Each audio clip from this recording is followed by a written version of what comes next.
Assalamualaikum warahmatullahi wabarakatuh.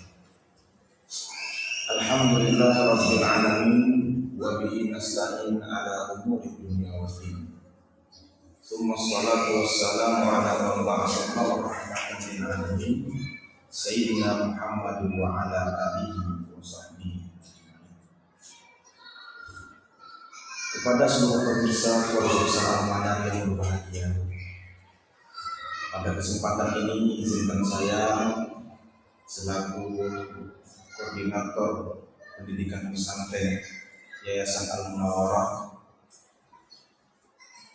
memberitahukan kepada seluruh pemirsa mengenai beberapa pertanyaan yang saat ini sudah sampai kepada saya selaku koordinator pendidikan pesantren Al-Munawwarah, yang mana semua pertanyaan itu insya Allah kita akan jawab satu persatu sesuai dengan arahan daripada pihak yayasan yang sampai dengan sejauh ini sangat konsen dan benar-benar memberikan perhatian khusus kepada pendidikan, terkhusus pendidikan yang bersifat asrama, yang mana beberapa tahun ini sudah kembali digalakkan, sudah kembali kita hidupkan dalam rangka memenuhi permintaan-permintaan yang hadir dari masyarakat umumnya.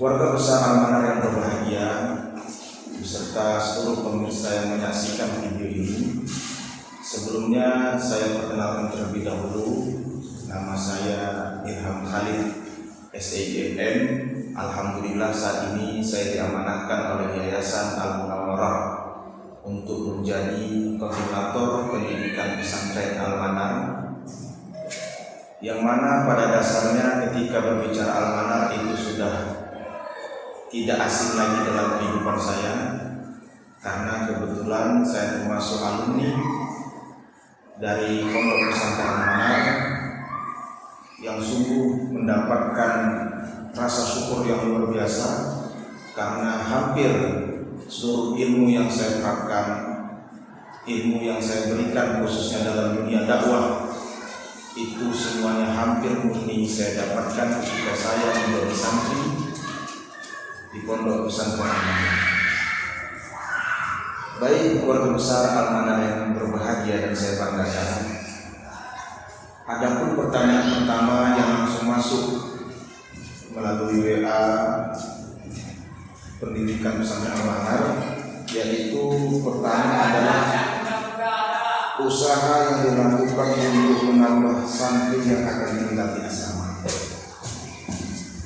Maka untuk menjawab pertanyaan ini, pertama sekali yang harus saya ungkapkan adalah, pertama, asrama yang hadir di Yayasan Pendidikan Al-Munawwarah atau Pondok Pesantren Al-Manar saat ini tidak hanya dikhususkan bagi orang-orang yang ingin mondok atau mendapatkan pendidikan pesantren.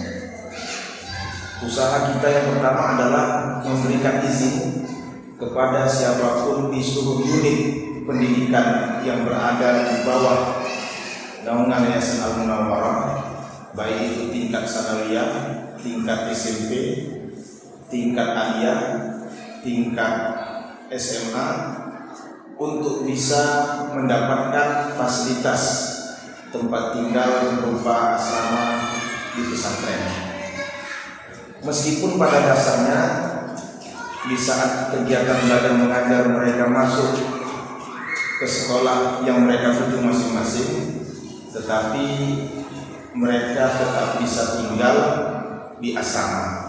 Itulah salah satu usaha yang kami lakukan, yang artinya sesuai dengan tujuan Al-Manar, memberikan pendidikan tidak hanya sebatas kepada orang-orang yang ingin mencari ilmu agama, atau dengan kata lain pendidikan pesantren, tapi memberikan izin kepada siapapun yang bersiap untuk mendapatkan nuansa kemandirian berasrama, maka diperbolehkan untuk tinggal di asrama.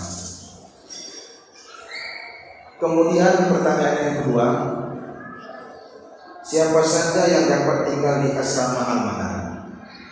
Sebagaimana pertanyaan yang pertama tadi, salah satu usaha yang kami lakukan adalah membuka ruang kepada siapapun siswa-siswi yang berada di bawah naungan Yayasan Al-Munawwarah di setiap unitnya bisa hadir untuk menjadi bagian daripada santri-santri yang berasrama.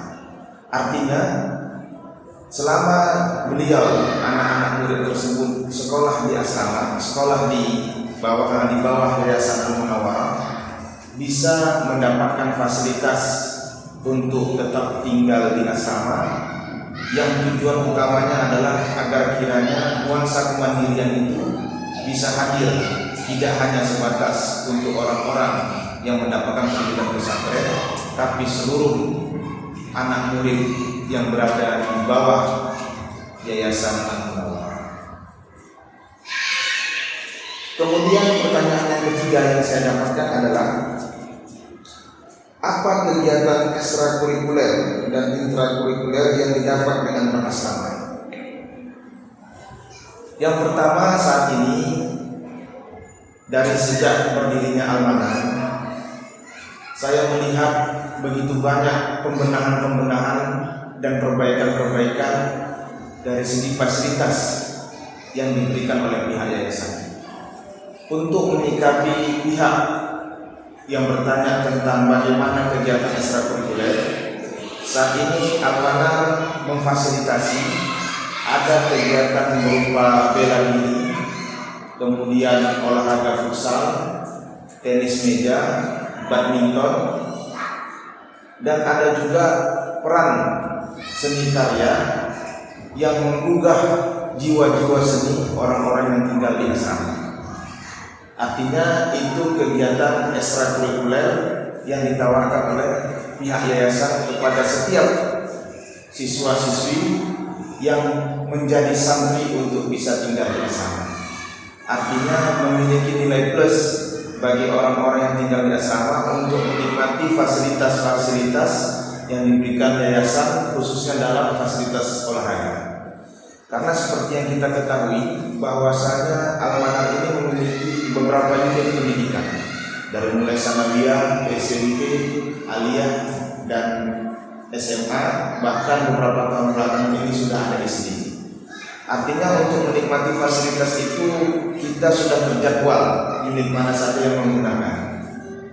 Tetapi ketika kita berbicara tentang orang yang tinggal di asrama, memiliki nilai plus untuk menikmati fasilitas-fasilitas yang ada. Karena bisa kita ketahui orang yang tinggal di asrama itu bisa dikatakan 1 hari penuh dia menikmati tinggal di asrama, artinya ada waktu luang dan kosong bisa menikmati itu bersama teman-teman yang lain. Itu termasuk kegiatan ekstrakurikuler yang bisa didapatkan oleh orang-orang yang tinggal di asrama. Kemudian pertanyaan yang keempat, apa kegiatan malam anak santri di asrama? Berbicara kegiatan malam anak santri yang berada di asrama, untuk kegiatan ini saya selaku pihak koordinator asrama langsung turun tangan dan terjun untuk melihat apa yang sebenarnya dibutuhkan oleh masyarakat sekitar tentang keberadaan anak-anak yang tinggal di pesantren.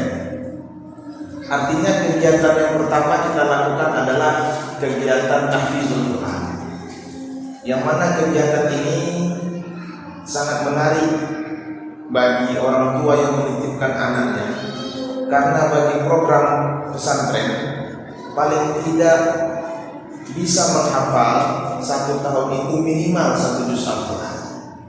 Artinya kalau dititipkan saja oleh orang-orang tua anak-anaknya di pesantren Al-Manar, dalam tempo 3 tahun minimal sudah bisa menghafalkan Al-Quran sebanyak 3 juz. Itu termasuk kegiatan malam yang akan dipimpin oleh beberapa hafiz dan hafizah yang memang ditugaskan untuk mengawasi hafalan-hafalan daripada anak-anak santri yang tinggal di asrama. Selain itu, sesuai dengan kebutuhan masyarakat yang langsung saya alami, artinya setiap anak-anak yang tinggal di asrama itu memiliki kegiatan malam antara lain latihan pidato. Artinya orang-orang yang sempat tinggal di asrama bisa dipastikan mampu menghadapi situasi-situasi acara-acara di luar. Dalam rangkaian acara apapun itu, paling tidak anak-anak yang sempat tinggal di asrama memiliki pendidikan dan pelatihan untuk menyampaikan pidato di tengah masyarakat.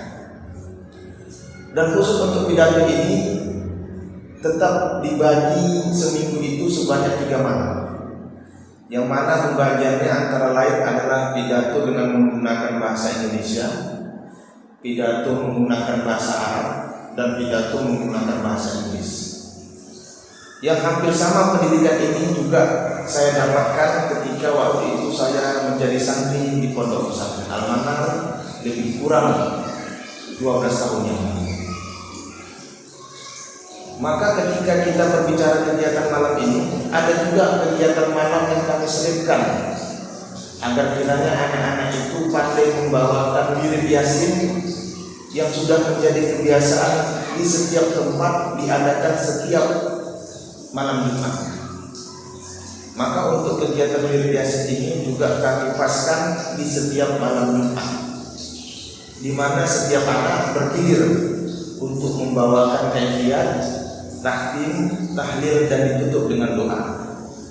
Artinya anak-anak yang sudah berasrama insya Allah dibekali setiap acara wirid atau kenduri yang mungkin diadakan di sekitar rumahnya. Anak-anak yang berasal dari Pondok Pesantren Al-Manar memiliki peran untuk bisa setidaknya membacakan kaifiyat, kemudian membawakan tahtim atau tahlil, dan pastinya tetap dipantau dengan bagaimana cara berdoa setiap acara sesuai dengan kondisi acara pada waktu itu. Di samping itu, kegiatan malam yang ada di Pesantren Al-Manar adalah memberikan kosakata atau vocabulary mufradat, yang mana lebih kurang setiap malam itu kami bekali kepada setiap anak yang tinggal di asrama, baik yang mau belajar bahasa Arab maupun belajar bahasa Inggris, paling tidak 5 kosakata sehari semalam. Berarti lebih kurang ada 150 kosakata baru yang didapatkan oleh anak-anak sebelum tidur sebagai penghantar tidurnya, untuk bisa menghasilkan orang-orang yang memiliki tingkat pemahaman dan berbahasa Arab dan Inggris dengan baik. Jadi kegiatan malam itu biasanya kita mulai setelah sholat Isya, lebih kurang antara 1 sampai 2 jam setiap malamnya. Di samping itu, anak-anak juga diberikan waktu lebih kurang setengah jam sebelum istirahat tidur untuk kembali berdiskusi mengenai pelajaran yang akan dipelajari esok hari. Artinya kesiapan untuk menghadapi kegiatan belajar mengajar esok hari bisa dipastikan anak-anak yang tinggal di asrama itu tidak akan terburu-buru lagi, atau tidak akan ada kegiatan-kegiatan yang tertunda sehingga PR-nya, bukunya semua sudah tersusun rapi untuk menyambut kegiatan belajar mengajar esok hari. Pada dasarnya kegiatan malam ini menjadi tujuan pokok bagi siswa-siswi dari setiap unit di bawah Yayasan Pendidikan Al-Munawwarah untuk bisa tinggal di asrama. Paling tidak, meskipun nanti ada siswa yang dominan untuk berbicara bahasa Inggris, kita lebih fokuskan bagaimana dia tersebut berpidato dalam berbahasa Inggris. Ataupun ada siswa yang lebih cenderung untuk bisa meningkatkan kualitas pidatonya dalam bahasa Indonesia, kita juga membuka ruang. Artinya tidak semata-mata orang yang tinggal di asrama itu harus murni mengikuti kegiatan-kegiatan resmi pesantren. Paling tidak ada juga kegiatan-kegiatan lain yang menunjang keahliannya, kemampuannya. Karena kalau kita kategorikan orang yang tidak ada SMA, mungkin kurang tertarik untuk bisa berbicara berbahasa Arab. Maka tidak menjadi sebuah kemunduran atau alasan untuk tidak tinggal di asrama, yang boleh saja. Mana yang menjadi fokusnya? Berarti kalau dia lebih fokus berbicara dengan pidato bahasa Indonesia, silahkan. Pidato bahasa Inggris silahkan. Pidato bahasa Arab juga silahkan. Tapi paling tidak, nilai plus orang-orang anak-anak yang tinggal di asrama itu, meskipun tidak terlalu dalam mengetahui bagaimana cara pidato bahasa Arab, bahasa Inggris atau bahasa Indonesia, setidaknya mereka pernah mendengar, pernah belajar, dan tidak menjadi buta ketika ada orang-orang nanti di kemudian hari di sekelilingnya berbicara tentang pidato bahasa Arab itu gimana, bahasa Inggris itu gimana. Jadi salah satu kegiatan malam ini sangat menunjang untuk kita bisa menjadi sebuah sinar di tengah-tengah masyarakat. Pada dasarnya yang sering saya sampaikan kepada anak-anak yang tinggal di asrama itu adalah kegiatan biasa itu sangat penting. Karena saat ini orang tidak pernah mengenal kita pandai membaca, pandai berdoa, pandai tahlil, atau tidak. Tapi ketika sudah tahu dari al-manar, paling tidak siap untuk bertempur di tengah masyarakat. Minimal untuk membaca tahlil atau tahlil dia pasti bisa, dan tidak canggung lagi untuk membacanya di tengah masyarakat. Meskipun kita tahu bahwasanya anak tersebut tidak berasal dari sanawiyah atau aliyah, meskipun dari SMP atau SMA, paling tidak siap untuk dipakai. Kenapa? Karena ada nilai plus di saat dia itu tinggal di asrama. Kemudian pertanyaan selanjutnya adalah dalam mencapai target berbahasa, yaitu bahasa Arab, bahasa Inggris, apa yang dilakukan? Dari diskusi yang kita dapatkan dari pihak yayasan, bahwasanya untuk tahun ajaran yang akan datang itu akan didatangkan anak-anak atau guru-guru dari Kampung Pare Jatim yang ditugaskan untuk spesial mengajari anak-anak dalam tempo 3 bulan bisa berbahasa Arab dan bisa berbahasa Inggris. Selain dari kegiatan-kegiatan malam seperti memberikan mufradat atau kosakata yang sudah kita jalani selama ini, ternyata kegiatan asrama mendapatkan perhatian khusus dari pihak yayasan yang insya Allah akan mendatangkan beberapa orang dari Kampung Pari, yang mana pada saat ini kampung itu sudah terkenal dengan cara berbahasanya baik Arab maupun Inggris, yang itulah yang nanti akan ditularkan kepada orang-orang yang anak-anak yang saat ini tinggal di asrama. Sehingga kesempatan ini sangat langka, karena pada dasarnya dari asrama-asrama yang pernah saya lihat, keseriusan untuk meningkatkan cara bahasa itu tidak terlepas dari hanya sekedar pemberian kosakata setiap hari. Terkhusus itu juga dari pesantren-pesantren yang ada saat ini. Tapi untuk di Al-Manar, insya Allah kita konsenkan, pihak yayasan sangat peduli bahwasanya akan mendatangkan beberapa orang untuk memberikan pelajaran cara berbahasa yang baik, yang mana mudah-mudahan target itu akan bisa tercapai lebih kurang 3 bulan selama mereka tinggal di asrama dan mengajari seluruh anak-anak yang tinggal di asrama. Kemudian pertanyaan selanjutnya, di pesantren lain terjadi pemukulan oleh santri senior terhadap santri junior. Bagaimana di Al-Manar?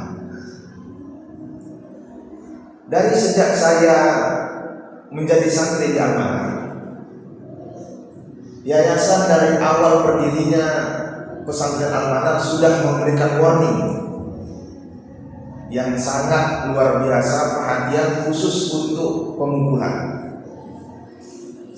Ketika saya menyantri sudah tidak terjadi pemukulan, maka sudah bisa saya pastikan saat ini dan sampai seterusnya tidak akan terjadi pemukulan-pemukulan baik dari guru ataupun dari senior-senior ketika kita tinggal di asrama.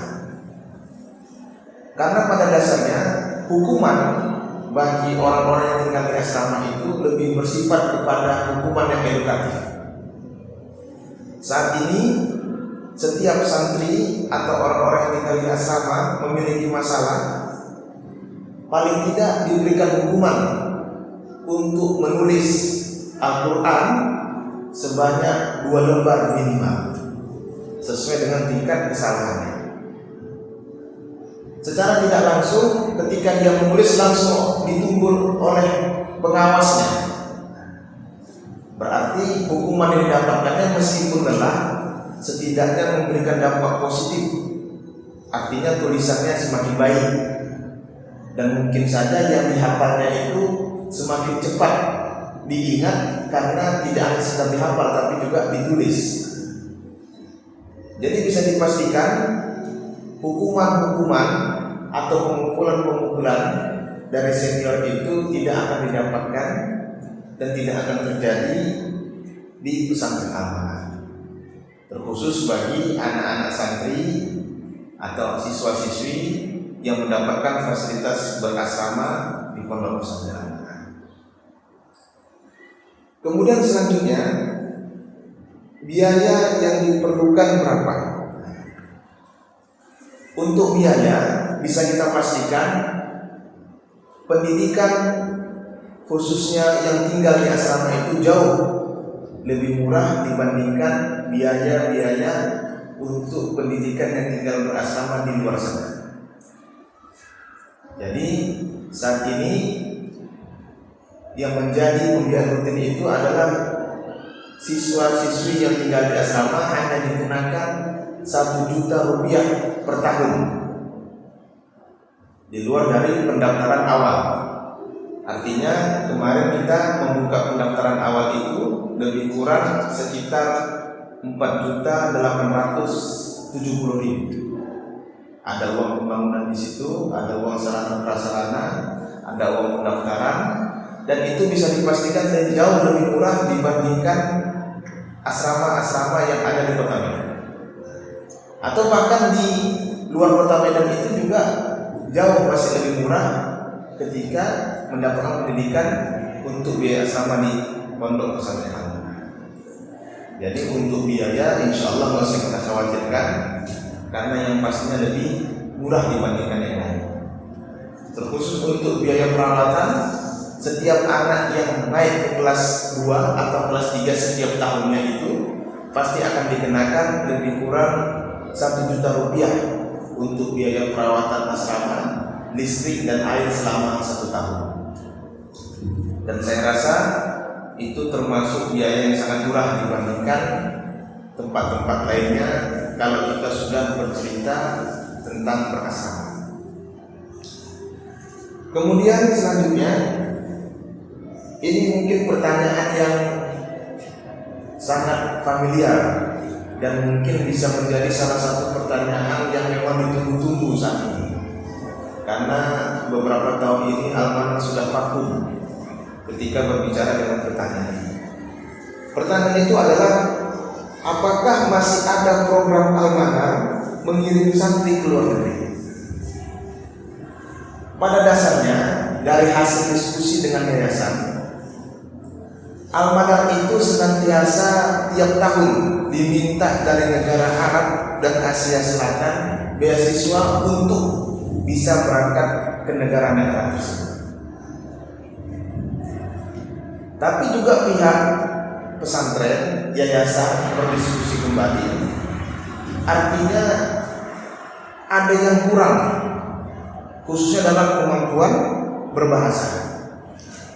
Sehingga untuk beberapa tahun ini koneksi untuk memberikan beasiswa ke Timur Tengah, negara Arab, Asia Selatan itu masih terjalin dengan cukup baik.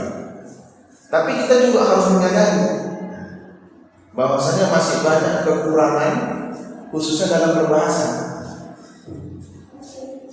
Ini yang dikhawatirkan kalau sekiranya kita kirim secara cuma-cuma saja, kita tidak tahu dan mengukur kemampuan si anak bagaimana, yang kita khawatirkan dampak untuk seterusnya. Bisa jadi amanah nanti tidak mendapatkan kuota tersebut lagi.